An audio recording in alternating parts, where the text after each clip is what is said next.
नमस्कार दोस्तों, YouTube channel super seven से मैं मोहित वैष्णव आपका स्वागत करता हूं।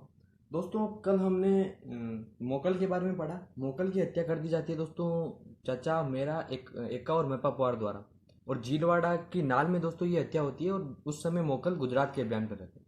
उसके बाद में हमने देखा था कि महाराणा कुंभा के बारे में दोस्तों आज हम पुनः पढ़ना शुरू करेंगे, क्योंकि महाराणा कुंभा को एक सेपरेट बनाना अच्छा रहेगा कि एक वीडियो में केवल कुंभा, जिसमें स्थापत्य कला को भी हमने कल नहीं लिया था, साहित्य कला को भी हमने उनमें नहीं लिया था, तो उसको एक पूरा उनके अभियानों को और साहित्य आदि सबको एक में ले लेंगे वीडियो में। तो महाराणा कुंभा का दोस्तों हम वापस रिवीजन करते हैं कि उनका जो कार्यकाल मिलता है वो कब से कब तक था, उसके अलावा उनका जन्म और उनकी जो उपाधियां और उनके जो विजय अभियान है वो। तो शुरू करते हैं दोस्तों महाराणा कुंभा। दोस्तों महाराणा कुंभा का कल हमने देखा था 1433 में ये राजा बनते हैं और 1468 में 68 तक राजा रहते हैं। दोस्तों महाराणा मोकल के बाद में महाराणा कुंभा शासक बनते हैं। उससे पहले उनके साथ क्या क्या होता है वो देखते हैं कि झीरवाड़ा के नाल में दोस्तों मोकल की हत्या हो जाती है, और उसी समय कुंभा भी वहां रहते हैं। तो कुंभा निकल कर आ जाते हैं चित्तौड़ हंसाबाई अपनी दादी के पास में। उसके बाद में कुंभा राजा बनते हैं, और कुंभा राजा बनने पर हंसाबाई अपने भाई रणमल को, जो उस समय मारवाड़ का शासक रहता है, उसको मेवाड़ बुला लेती है, और रणमल का हस्तक्षेप बढ़ जाता है मेवाड़ में। फिर क्या हुआ दोस्तों, रणमल ने जो मेपापुआर और एक्का, उनको तो उनकी तो हत्या नहीं कर पाया रणमल, कहने का मतलब उनका वध तो नहीं कर पाया, वो मांडू भाग जाते हैं। जबकि चाचा और मेरा जो खातिन दासी के पुत्र हैं, क्षेत्र सिंह की दासी थी खातिन, उसके पुत्र हैं दोस्तों, उनके द्वारा उनकी हत्या कर दी जाती है रणमल के द्वारा। अब क्या करता है रणमल, का हस्तक्षेप इतना बढ़ जाता है कि दोस्तों वो मेवाड़ी सरदारों को हटाकर वहां पे मारवाड़ के राठौड़ सरदारों को नियुक्त करता रहता है। तो दोस्तों उससे मेवाड़ी सरदार नाराज हो जाते हैं। उसके अलावा दोस्तों क्या होता है कि राघवदेव, जो राणा चुंडा का पुत्र, राणा चुंडा का भाई है, उसकी हत्या रणमल द्वारा करवा दी जाती है। अब दोस्तों क्या हुआ कि राणा चुंडा के भाई राघवदेव की जब हत्या करवा देता है रणमल, तो मेवाड़ी सरदार अत्यंत रुष्ट हो जाते हैं। और दोस्तों वो जो मांडू गए हुए रहते हैं राणा चुंडा, उनके जो विवाद होते हैं हंसाबाई से, उसके बाद में राणा चुंडा मांडू चले जाते हैं। तो राणा चुंडा को वापस इनवाइट करते हैं मेवाड़ी सरदार, और दोस्तों दासी भारमल्ली, कुंभा और राणा चुंडा मिलकर दोस्तों रणमल की हत्या कर देते हैं। रणमल की जब हत्या होती है दोस्तों, तब दोस्तों जोधा भी वहीं रहता है। तो जो राठौर सरदार वहां नियुक्त होते हैं वो कहते हैं भाग सके तो भाग जोधा, थारो रणमल मारो जाए। यानी रणमल की हत्या होती है, तब जोधा वहां से भागकर कहाँ आता है दोस्तों, मंडोर। परंतु राणा चुंडा और आहाड़ा हिंगोला ये दोस्तों उसका पीछा करते हैं। बाद में दोस्तों राणा चुंडा मंडोर को जीत लेते हैं, और आहाड़ा हिंगोला को वहां सेनापति नियुक्त करते हैं। उधर क्या होता है दोस्तों कि जोधा जाता है और काहुनी गांव में छुपकर रहने लगता है। काहुनी गांव दोस्तों बीकानेर में पड़ता है, वहां पे छिपकर रहने लगता है, और 15 साल तक का संघर्ष होता है। उसके बाद में दोस्तों वो मंडोर जीत लेता है। ये दोस्तों 15 साल के संघर्ष में काफी खून खराबा चलता रहता है। तो उसको लेके बाद में दोस्तों महाराणा कुंभा की जो दादी है हंसाबाई, और दोस्तों यही जोधा की बुआ है, तो बुआ सा और एक तरफ दादी सा का मत रखकर एक संधि होती है आवल बावल की संधि, वो 1453 में होती है। अब उसमें क्या हुआ वो देखने से पहले हम दोस्तों कुंभा की उपाधियां देखते हैं। कुंभा की उपाधियां क्या है दोस्तों, राणो रासो, उसके लिए साहित्यकारों का हास्य दाता कहने के पीछे राणा रासो जो है उपाधि है वो है। अभिनव भारताचार्य, जो संगीत का प्रेमी है, संगीत का उस समय का जो गुरु है, उसके लिए अभिनव भारताचार्य की उपाधि यूज ली गई है। हाल गुरु, पहाड़ी दुर्गों का स्वामी होने के कारण कुंभा को हाल गुरु कहा गया। अब हाल गुरु कहने के पीछे क्या कारण है दोस्तों, मेवाड़ का इतिहास लिखा गया है एक वीर विनोद पुस्तक में, और ये वीर विनोद पुस्तक लिखी है श्यामलदास ददवाड़िया। उसमें लिखा गया है कि मेवाड़ के 84 दुर्गों में से 32 दुर्गों का निर्माण तो अकेले कुंभा ने करवाया था। और उसी बात को लेकर, यानी पहाड़ी जो दुर्ग बनवाए गए हैं वो कुंभा के द्वारा बनाए गए मेवाड़ में, और उनका गुरु कौन है तो वो है कुंभा। उसके अलावा छाप गुरु, छापामार युद्ध प्रणाली में दोस्तों पारंगत रहते हैं कुंभा, तो ये उपाधि उनके लिए यूज की गई छाप गुरु। उसके अलावा राजेश्वर, महाराजा धीराज और हिंदू सुल्तान, ये उपाधि मिलती है। और दोस्तों एक उपाधि मैं आपको और बता देता हूं, कुंभा की दोस्तों एक उपाधि मिलती है, वो मिलती है परम गुरु। इस परम गुरु का मतलब क्या होता है दोस्तों कि जिस समय कुंभा शासक थे उस समय का सर्वोच्च शासक, यानी अपने समय का सर्वोच्च शासक, उसके लिए भी एक गुरु, एक उपाधि यूज हुई है परम गुरु। तो दोस्तों ये हुआ कुंभा की जो उपाधि है उसके बारे में। अब दोस्तों उधर हमने देखा था मारवाड़ में जोधा 15 वर्षों तक संघर्ष करता है और मंडोर को जीतता है। तो दोस्तों उसमें बीच में काफी खून खराबा होता है। तो उसको लेके क्या मिलता है कि दोस्तों जो कुंभा की दादी है हंसाबाई, और जोधा की बुआ सा, वही हंसाबाई है दोस्तों, उनको लेके एक संधि करवाती है जिसे कहते हैं आवल बावल की संधि। अब इसमें क्या होता है राणा कुंभा और जोधा के मध्य होती है ये संधि, और इसकी मध्यस्थता कौन करती है, वो हंसाबाई करती है। अब मध्यस्थता करती है हंसाबाई। अब इसके बीच में क्या क्या होता है कि जिस तरफ बबूल के पेड़ है वहां तक मारवाड़ की सीमा, और जिस तरफ आंवले के पेड़ है वहां तक मेवाड़ की सीमा।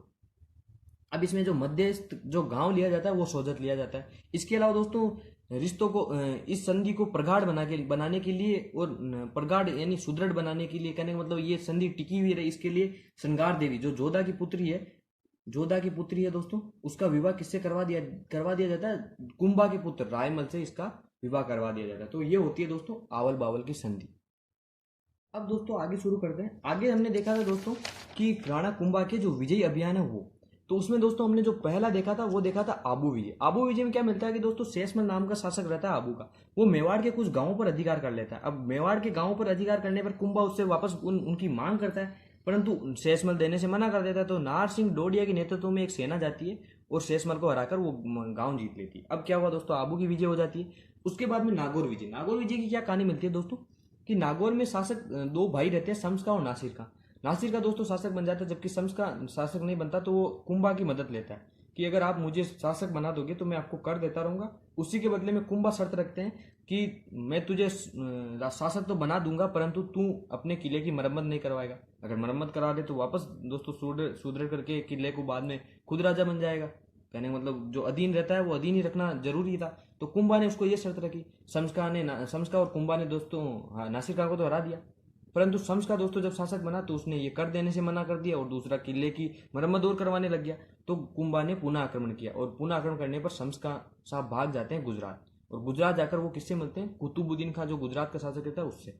अब दोस्तों कुतुबुद्दीन खां और शम्स का दोनों मिलकर मेवाड़ पर हमला करते हैं, और कुंभा इनके मेवाड़ हमले को असफल कर देता है। ठीक है दोस्तों। अब उसके बाद में क्या होता है, मालवा या मांडू से संघर्ष। दोस्तों मालवा या मांडू में जो शासक रहता है वो रहता है महमूद खिलजी प्रथम। दोस्तों 1437 में एक युद्ध होता है सारंगपुर का युद्ध। इसमें हुआ क्या दोस्तों, पहले तो कारण क्या बने दोस्तों। महमूद खिलजी का माना जाता है कि मेवाड़ पे बार बार आक्रमण करता रहता है, लगभग 5 बार इसने आक्रमण किए।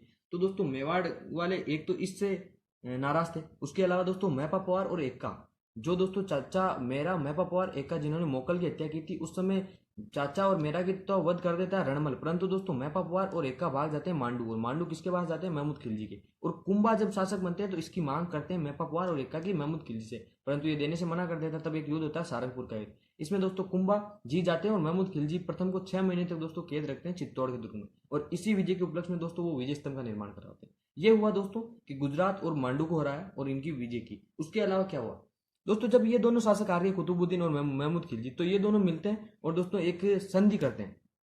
दोनों संधि करते हैं, उस संधि का नाम है चांपानेर की संधि। ये 1456 में होती है, और ये होती किसके विरुद्ध, कुंभा के विरुद्ध, और कुंभा को हराएंगे इसके विरुद्ध संधि होती है। तो दोनों की संयुक्त सेना आती है, परंतु कुंभा इन दोनों को हरा देता है।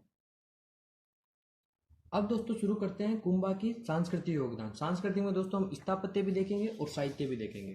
ठीक है दोस्तों, तो शुरू करते हैं सांस्कृतिक योगदान। इसमें जो हम पहला देखने वाले हैं वो दोस्तों देखने वाले हैं स्थापत्य कला। तो शुरू करते हैं दोस्तों स्थापत्य कला। और स्थापत्य कला में जो कार्य किया कुंभा ने, तो पहली दोस्तों वीर विनोद के अनुसार 84 दुर्गों में से 32 दुर्ग का निर्माण करवाया। तो उनमें से जो मोस्ट दुर्ग हैं उनका देख लेते हैं। उससे पहले दोस्तों देखते हैं हम पहला जो कुंभलगढ़ दुर्ग है उसका निर्माण। कुंभलगढ़ दुर्ग का निर्माण किसने करवाया दोस्तों, महाराणा कुंभा ने। और ये करवाया कहाँ दोस्तों, सादड़ी गांव। ये सादड़ी गांव कहाँ पड़ता है दोस्तों, ये राजसमंद में। दोस्तों हमने दुर्ग का टॉपिक पढ़ लिया है, एक बार आप दुर्ग के टॉपिक को पढ़ें। उसमें दोस्तों जो जिले वाइज दुर्ग पढ़ाए गए हैं उसमें दोस्तों कुंभलगढ़ मिलेगा राजसमंद का, और दोस्तों उसके अलावा भीलवाड़ा में मांडलगढ़ पड़े मिलेगा, उस अचलगढ़ सिरोही में पड़ेगा, बसंती दुर्ग या बसंतगढ़ दोस्तों हमने सिरोही में पढ़ा है। तो दोस्तों वो भी कुंभा के द्वारा निर्मित है, हमने दोस्तों वो पढ़ लिया है। कुंभलगढ़ दुर्ग का स्थापत्यकार था, कहने का मतलब वास्तुकार था, वो था मंडन। दोस्तों कुंभा के दरबार में दोस्तों मंडन थे, नापा, पुंजा, पोमा आदि दोस्तों वास्तुकार थे। वो भी हम दोस्तों अभी देखेंगे कि कौन कौन से थे। तो वास्तुकार मंडन के द्वारा इसका निर्माण किया गया। और दोस्तों ये कुंभलगढ़ रखा क्यों गया, अपनी रानी कुंभल देवी के लिए। कुंभल देवी के नाम पर दोस्तों इसका नाम क्या रखा गया, कुंभल देवी के नाम पर कुंभलगढ़ रखा गया। ये हुआ दोस्तों कुंभलगढ़। एक दुर्ग का निर्माण हो गया। दोस्तों दुर्ग को हम डिटेल से पढ़ चुके हैं दोस्तों, एक बार दुर्ग के टॉपिक को जरूर देखिएगा। अब दोस्तों कुंभलगढ़ दुर्ग के अलावा इनका और कौन से दुर्ग बनाए, एक अचलगढ़ दुर्ग, ये कहाँ दोस्तों, ये है दोस्तों हमारे सिरोही में। उसके अलावा दोस्तों बसंतगढ़ दुर्ग, बसंतगढ़ दुर्ग कहाँ है, ये भी दोस्तों सिरोही में है। किसके द्वारा बनवाए गए हैं दोस्तों, ये दोनों कुंभा के द्वारा, तो कुंभा के द्वारा बनवाए गए हैं। इसके अलावा जो अगला दुर्ग मिलता है वो भोराट, भोराट का दुर्ग जो है उदयपुर में, ये भी दोस्तों किसके द्वारा बनवाया गया है, ये दोस्तों कुंभा के द्वारा। इसके अलावा दोस्तों बेराट, बेराट का जो दुर्ग है दोस्तों वो भी किसने बनवाया, ये बनवाया दोस्तों हमारे कुंभा जी ने। और ये कहाँ पर है दोस्तों, ये है भीलवाड़ा में, भीलवाड़ा में बेराट का दुर्ग किसने बनवाया, कुंभा ने। अब दोस्तों कुंभा के काल का जो सबसे इंपॉर्टेंट इमारत है वो है विजय स्तंभ, या इसी को क्या कहा जाता है दोस्तों, कीर्ति स्तंभ, कीर्ति स्तंभ। अब दोस्तों इसका निर्माण क्यों करवाया गया, दोस्तों हमने सारंगपुर युद्ध पढ़ा था और उसी के उपलक्ष्य में, उसी की विजय के उपलक्ष्य में दोस्तों विजय स्तंभ का निर्माण करवाया गया। ये दोस्तों टोटल 9 मंजिला है, ये 9 मंजिला है दोस्तों। जो दोस्तों इसकी तीसरी मंजिल है उस पर 7 बार अल्लाह शब्द लिखा गया है, ठीक है दोस्तों, अल्लाह शब्द का वर्णन मिलता है। इसके अलावा दोस्तों इसकी क्या विशेषता मिलती है कि ये 120 फीट ऊंचा है, 120 फीट की इसकी क्या है, ऊंचाई है। इसमें कितनी सीढ़ियाँ हैं, तो इसमें दोस्तों 157 सीढ़ियाँ हैं। ये दोस्तों भगवान विष्णु को समर्पित माना जाता है, भगवान विष्णु को समर्पित, ठीक है दोस्तों। इसके अलावा दोस्तों जो ये विजय स्तंभ है, ये एकमात्र कहने का मतलब ये पहली इमारत है राजस्थान की जिसपे दोस्तों डाक टिकट जारी किया गया, डाक टिकट जारी किया गया।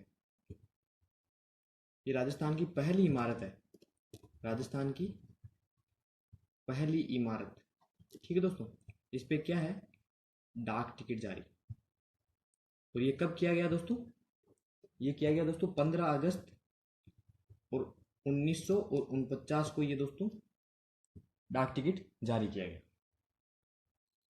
दोस्तों जो इसका निर्माण है वो निर्माण 1440 से लेके और 1448 के बीच में हुआ, यानी कहने मतलब इसको 9 मंजिला है, तो दोस्तों ऐसे याद रख सकते हैं कि 40 से स्टार्ट करना है और 48 में खत्म करना है, तो एक साल में एक मंजिल का निर्माण किया गया, ठीक है दोस्तों।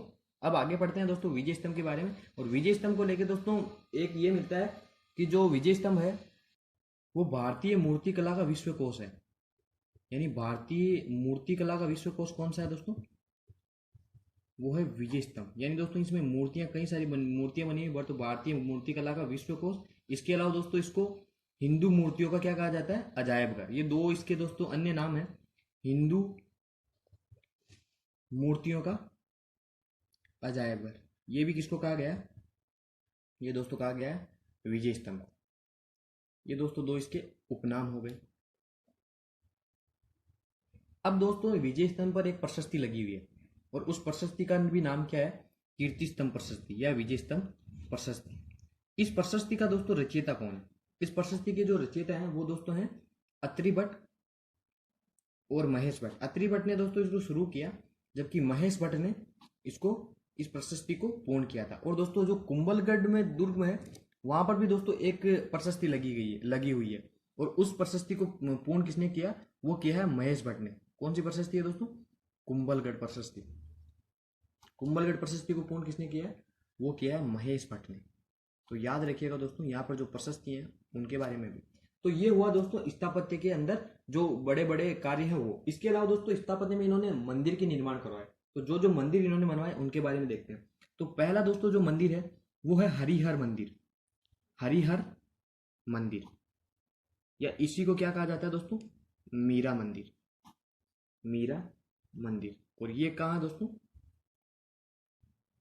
चित्तौड़गढ़ में। चित्तौड़गढ़ जो दुर्ग है दोस्तों वहां पर क्या बनाया गया है दोस्तों, मीरा मंदिर। इसके अलावा दोस्तों इन्होंने दो मंदिर, एक मंदिर दोस्तों दो गढ़ों में बनाया है, दो दुर्गों में दोस्तों इन्होंने एक प्रकार के मंदिर बनाए हैं, जो है दोस्तों कुंभ श्याम मंदिर, कुंभ श्याम मंदिर। और दोस्तों ये दो जगह मिलेगा, कुंभ श्याम मंदिर दो जगह है, एक तो चित्तौड़गढ़ दुर्ग में और एक दोस्तों कुंभलगढ़ में। तो कुंभलगढ़ और एक कहाँ दोस्तों, वो है चित्तौड़गढ़। तो ये दो जगह मिल गया। इसके अलावा दोस्तों इन्होंने कौन कौन से मंदिरों का निर्माण कराया, तो इनके दोस्तों इनके काल में एक मंदिर का निर्माण हुआ है, वो है दोस्तों रणकपुर के जो जैन मंदिर है उनका। तो उनके बारे में जानते हैं कि रणकपुर के जैन मंदिर कौन से हैं और उनका निर्माण किसने करवाया। दोस्तों इनके एक मंत्री हैं धर्नक शाह, धर्नक शाह, इनके मंत्री धर्नक शाह ने दोस्तों रणकपुर में जैन मंदिरों का निर्माण करवाया। रणकपुर दोस्तों, रणकपुर में जैन मंदिरों का निर्माण, जैन मंदिर का निर्माण ये किसने करवाया दोस्तों? कुंभा के मंत्री धर्नक शाह ने। इसके अलावा दोस्तों एक मंदिर मिलता है, वो मिलता है आदि वराह मंदिर, और ये आदि वराह मंदिर है वो भी दोस्तों है चित्तौड़गढ़ में। कहाँ पर दोस्तों? चित्तौड़गढ़ में। और दोस्तों एक है मामादेव मंदिर, मामादेव मंदिर, और ये मामादेव मंदिर जो है वो है दोस्तों कुंभलगढ़ में, कुंभलगढ़ में। अब दोस्तों इनके काल में एक श्रृंगार चौरी, श्रृंगार चौरी का निर्माण किया गया, और वो निर्माण कहाँ का किया गया दोस्तों? इनकी पुत्री है दोस्तों रमाबाई, उनकी विवाह के लिए एक श्रृंगार चौरी, श्रृंगार चौरी का निर्माण किया गया। और वो कहाँ गया गया दोस्तों? एक शांतिनाथ, शांतिनाथ दोस्तों मंदिर है, शांतिनाथ जैन मंदिर, ये है कहाँ दोस्तों? चित्तौड़गढ़ में। चित्तौड़गढ़ दुर्ग है ना, वहां पर दोस्तों ये शांतिनाथ जैन मंदिर है, और वहीं पे दोस्तों उसको बदल के श्रृंगार चौरी का निर्माण किया गया। और किस लिए किया गया? कुंभा की पुत्री है दोस्तों रमाबाई, ये रमाबाई के विवाह के लिए, रमाबाई। और दोस्तों इस रमाबाई का नाम मिलता है वागीश्वरी, वागीश्वरी। दोस्तों गायन में इनका भी गायन में इनका भी दोस्तों बहुत ज़्यादा हुनर था, तो इसके लिए दोस्तों इनको जो नाम दिया गया वो वागीश्वरी। ठीक है दोस्तों, ये हुआ इनके बारे में जो स्थापत्य के अंदर जो दोस्तों मिलता है योगदान वो। अब दोस्तों हम पढ़ेंगे इनका योगदान, जो साहित्य में योगदान मिलता है वो। साहित्य में दोस्तों इनके जो विद्वान है, इनके दरबारी विद्वान, वो भी दोस्तों मदद करेंगे साहित्य में इनकी, कहने मतलब साहित्य में वो भी लिखेंगे। इसके अलावा दोस्तों इनके इनके खुद के जो ग्रंथ मिलते हैं वो भी पढ़ते हैं। तो शुरू करते हैं दोस्तों साहित्य।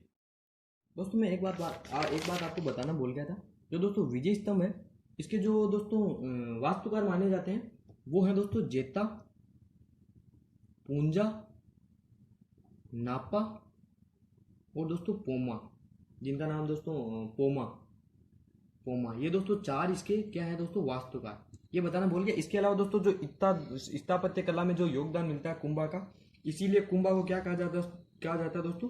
राजस्थान में स्थापत्य कला, स्थापत्य कला कला के जनक, यानी दोस्तों स्थापत्य कला के पिता, ये कौन है दोस्तों?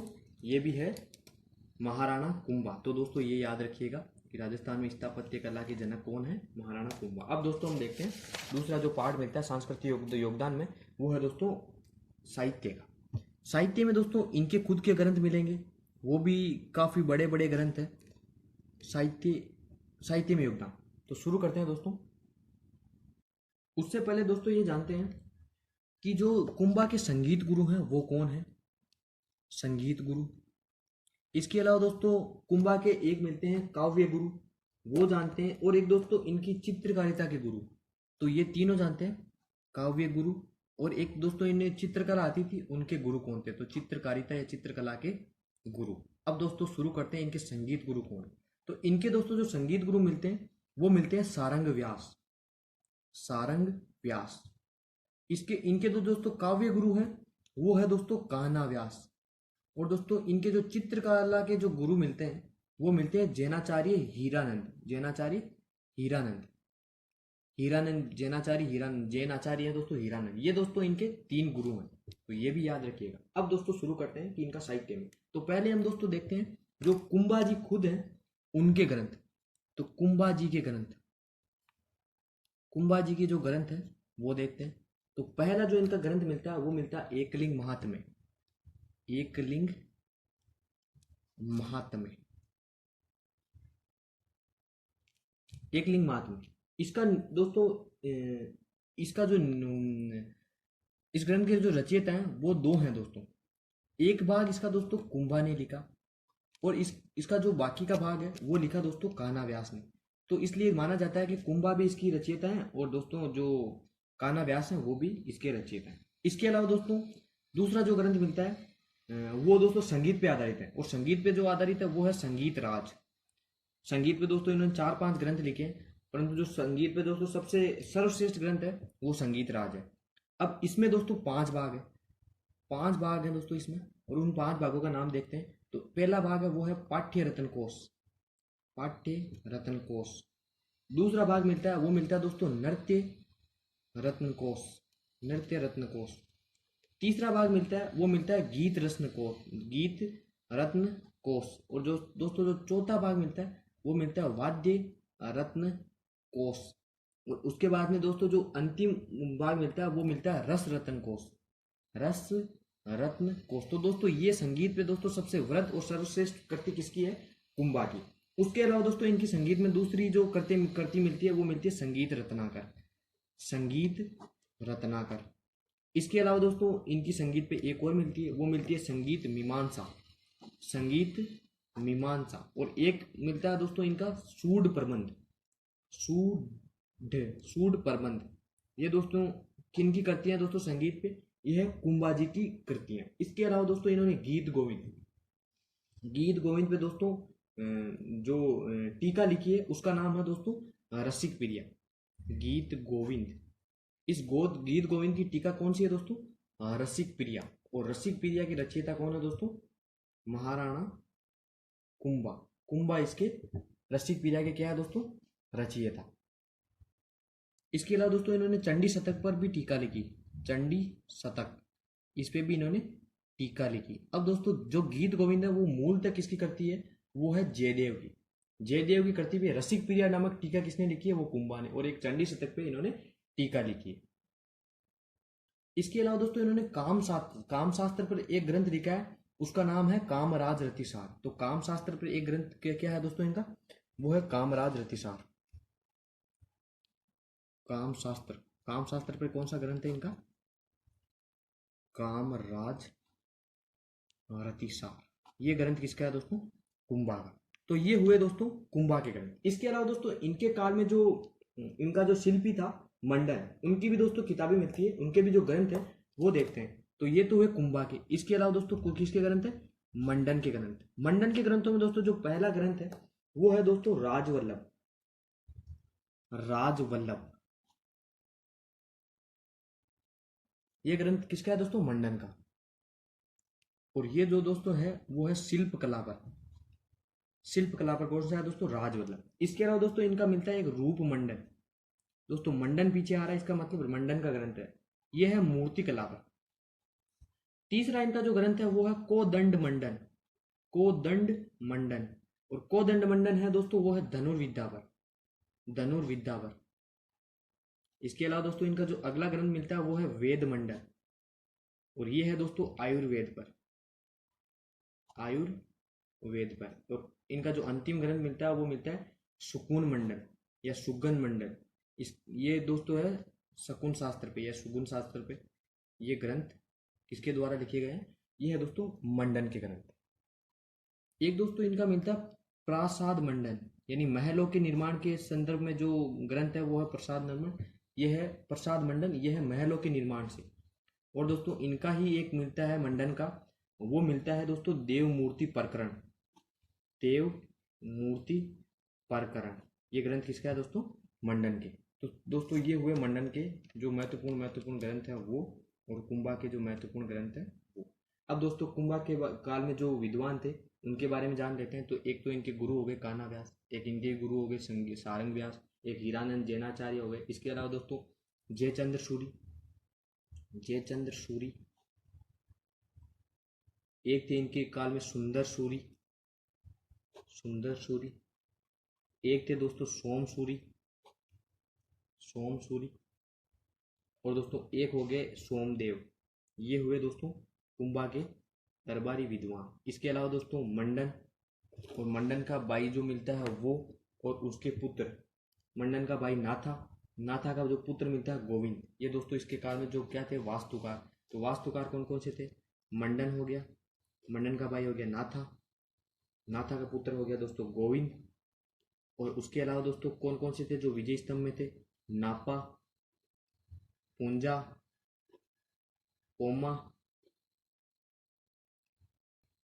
और दोस्तों जेता। ये क्या हो गए दोस्तों इसके वास्तुकार, जिन्होंने दोस्तों इनके दोस्त काल में निर्माण कार्य किया। तो ये हुआ दोस्तों कुंभा के बारे में साहित्य और जो स्थापत्य में योगदान मिलता है वो। अब दोस्तों कुंभा के अंतिम दिन देख लेते हैं। अंतिम दिनों में क्या हुआ दोस्तों? कुंभा के एक ये रोग हो जाता है, वो रोग हो जाता है उन्माद रोग। उन्माद रोग से कौन ग्रस्त हो जाते हैं दोस्तों? कुंभा। और दोस्तों वो मामादेव कुंड है, उसके पास में बैठे रहते हैं दिन भर, वहीं पे दोस्तों वो अपना समय बिताया करते थे। और दोस्तों मामादेव कुंड के पास में ही बैठे रहते थे। तो दोस्तों उनका जो पुत्र है ऊदा, वो ऊदा 1468 में मामादेव कुंड में उनको धक्का दे देता है और कुंभा की मृत्यु हो जाती है। तो ये किसके द्वारा हुई? ऊदा के द्वारा। और ऊदा को क्या कहा जाता है? मेवाड़ का पितृहंता। पितृहंता, ठीक है दोस्तों। मेवाड़ का पितृहंता कौन है? ऊदा। अपनी दोस्तों राजा बनने की चाह में कुंभा को दोस्तों मार देता है ऊदा। अब दोस्तों ऊदा के बारे में क्या मिलता है कि जो ऊदा है वो दोस्तों राजा बनने के चक्कर में इनको मार तो देता है, परंतु दोस्तों मेवाड़ी जो सरदार हैं वो उसको राजा स्वीकार नहीं करते हैं। और बाद में जो शासक बनेगा वो बनेगा कुंभा का छोटा पुत्र, वो है दोस्तों रायमल। अब रायमल की जो स्टोरी है वो दोस्तों हम पढ़ेंगे अगले वीडियो में। तब तक के लिए दोस्तों धन्यवाद। वीडियो को लाइक करें, शेयर करें और दोस्तों चैनल सुपर 7 को ज़्यादा से ज़्यादा दोस्तों सब्सक्राइब करें।